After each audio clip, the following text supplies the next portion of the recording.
Welcome to week 3 of the Honeycomb Connection pilot.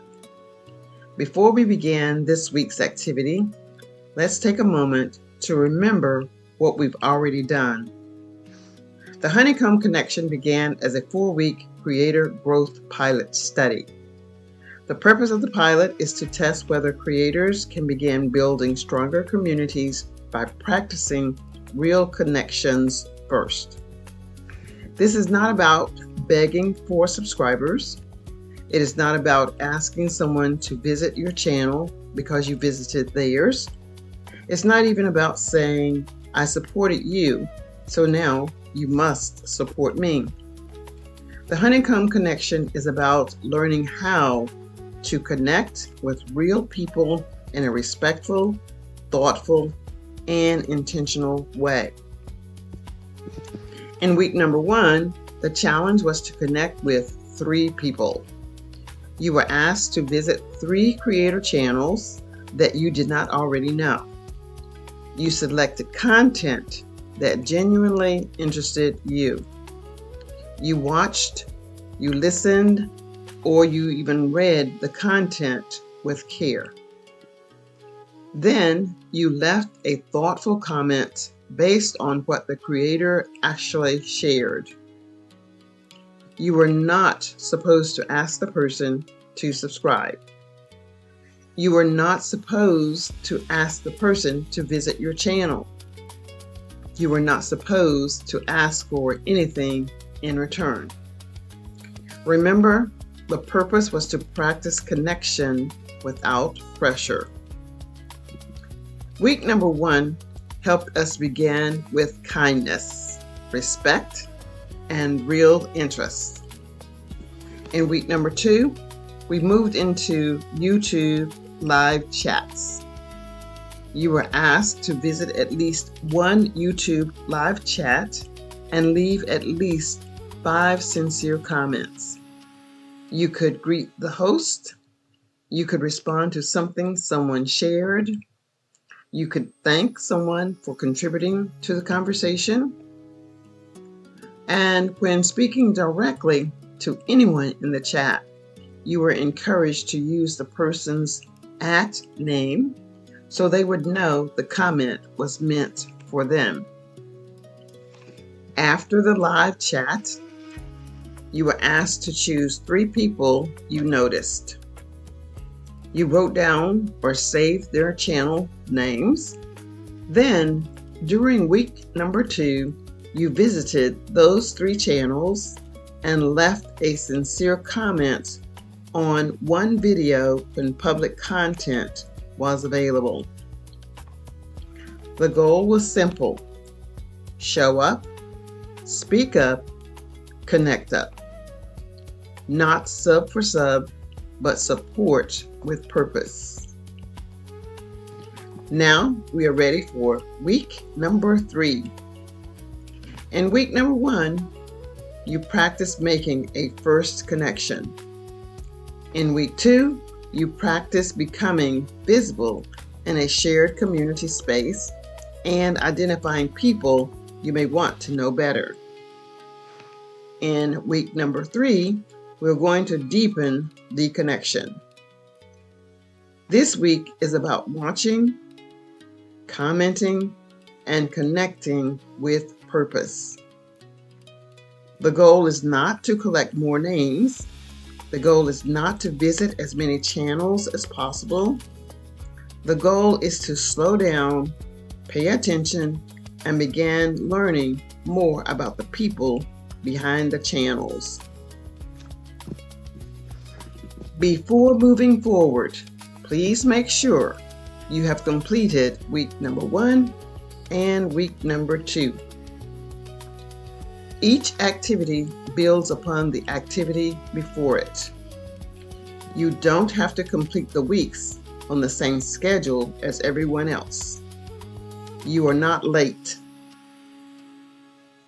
However, the earlier activities are the foundation.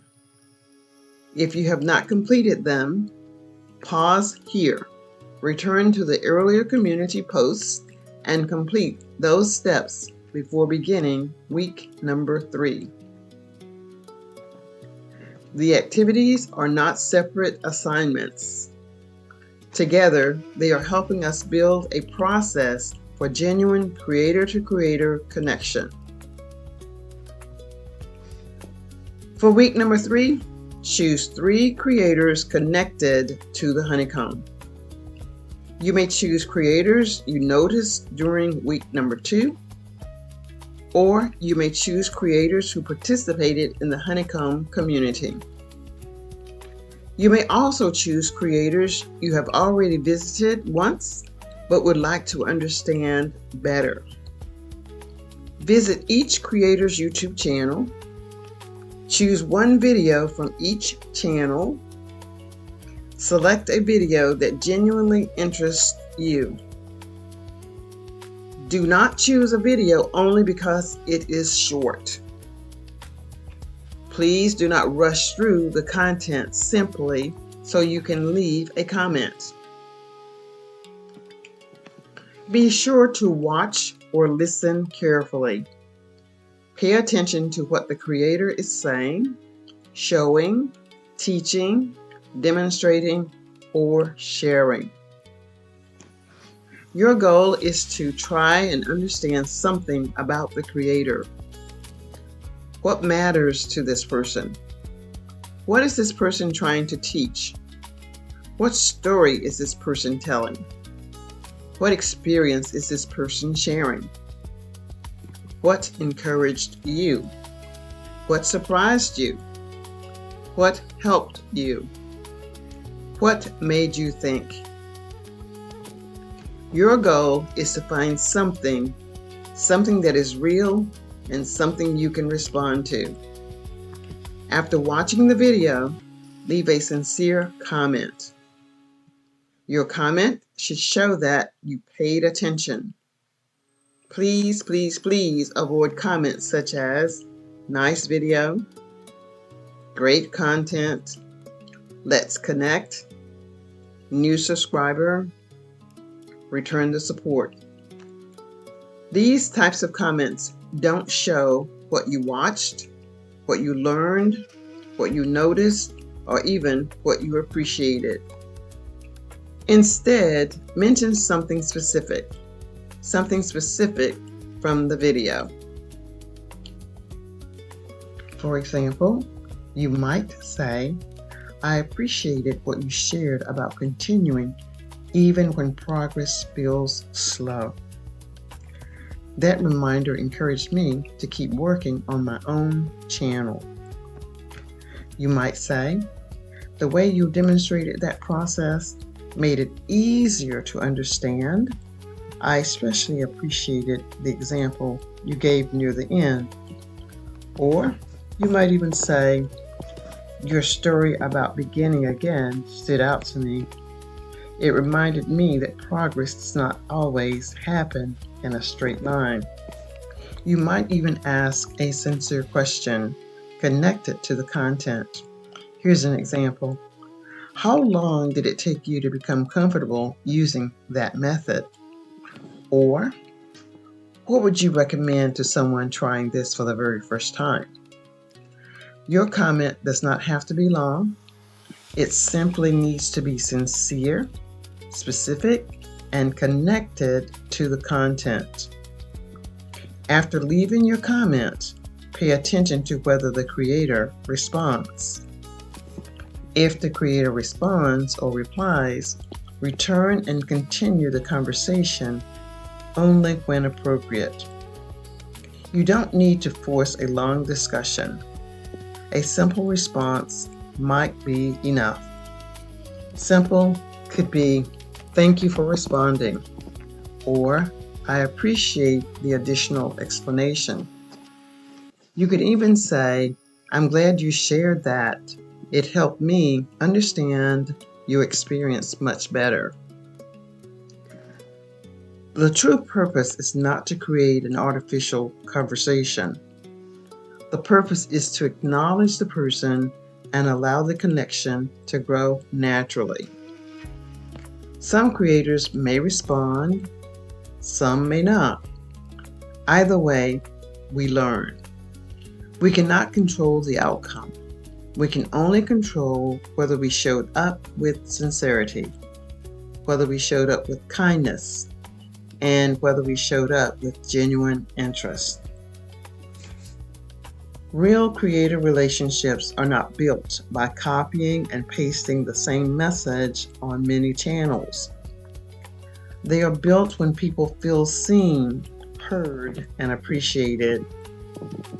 When you take the time to understand another creator's work, you begin creating a real connection. Over time, that creator may remember your name. That person may visit your channel, or that person may respond to your comments. They may recognize you in another live. You may recognize them in another live. They may even become a loyal supporter. Whatever the outcome, receiving something in return should not be the only reason you engage. The foundation is genuine support. The honeycomb becomes stronger when each person contributes something meaningful. We're not simply collecting subscribers. We're trying to build solid relationships before we urgently need subscribers, before we urgently need watch hours, or before we urgently need comments or views. So this is what a strong community is. A strong community is built before the need becomes urgent. So, after visiting 3 creators, return to week number 3 community post. Share the names of the 3 creators you visited. You don't have to copy and paste the exact comments you left. Simply tell us what you completed and share one thing you learned. Share one thing you noticed or appreciated during the experience. Here's an example of a format you can use. Week number 3 progress. I visited number 1, number 2, number 3. One thing I learned or appreciated was I completed week number 3, or I am still working on week number 3. Be honest about your progress. The purpose is not to pretend that you completed the activity. The purpose is to practice, reflect, and learn. As you complete week number 3, begin paying attention to what happens. Notice whether anyone responds to your comments. Notice whether anyone visits your channel. Notice whether you begin recognizing familiar names. Notice which comments leads to more meaningful conversations. Notice whether you feel more comfortable participating in creator spaces. Also, begin paying attention to your own YouTube channel. Look at your recent views. Look at your comments. Look at your subscribers. Look at your watch time. Look at whether any new viewers are finding your content. Don't panic if the numbers have not changed over the past 3 weeks. Week number 4 will be more than numbers. Week number 4 will be a time to review, reflect, and reassess. We'll bring together what we did during week 1, week 2, and week 3. We'll look at what we completed. We'll look at what happened. We'll look at what analytics and interactions may be showing us. We'll consider what is working. We'll consider what may need to change. We will decide what actions is needed. Should you continue? Do you need to adjust? Or what can you strengthen? Week 4 of this pilot will complete the original 4 weeks. At that point, each participant will have an opportunity to decide what comes next. Some people may decide that they have had and received what they needed from the pilot. Some may decide to pause and complete the earlier activities. Some may decide they are ready to continue into a stronger next phase of the Honeycomb Connection pilot. The next phase may require greater consistency, participation, follow-through, and accountability. No one should feel embarrassed about pausing. However, continuing should mean being ready to take action. Remember, we're not in a race. Take your time. Watch with purpose. Comment with sincerity. Continue the conversation when it develops naturally. Pay attention to what you're learning. Your next step is to visit 3 creators, leave 3 meaningful comments, and return to week number 3 community posts to share your progress. Complete week number 3 before moving into week number 4. The honeycomb is not built by one person. It is built one meaningful connection at a time. I truly look forward to reading about your week number 3 progress in the community posts. Let's continue building the honeycomb together.